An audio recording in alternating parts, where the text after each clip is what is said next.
فاولئک هم الکافرون، جو فیصلے نہیں کرتے اس چیز کے مطابق جو اللہ نے نازل کی ہے وہی تو کافر ہیں۔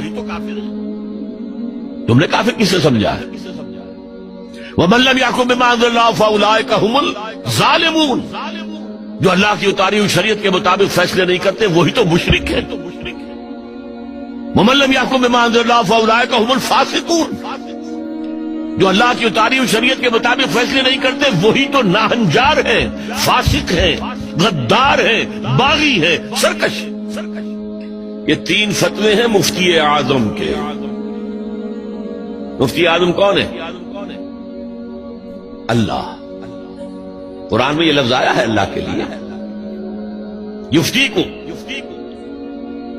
یستفتونک، اے نبی یہ آپ سے فتویٰ مانگ رہے ہیں کلالہ کے بارے میں۔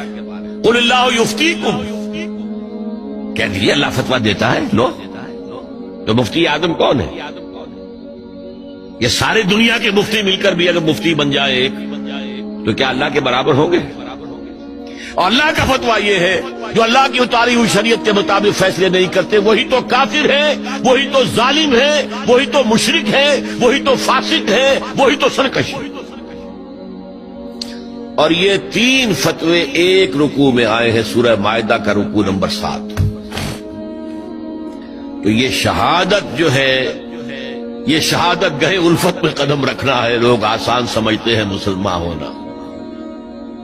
ٹھیک ہے کہہ دیا اشہد ان لا الہ الا اللہ واشہد ان محمد رسول اللہ، اب تمہیں معلوم نہیں ہے شہادت گاہ میں آ گئے ہو۔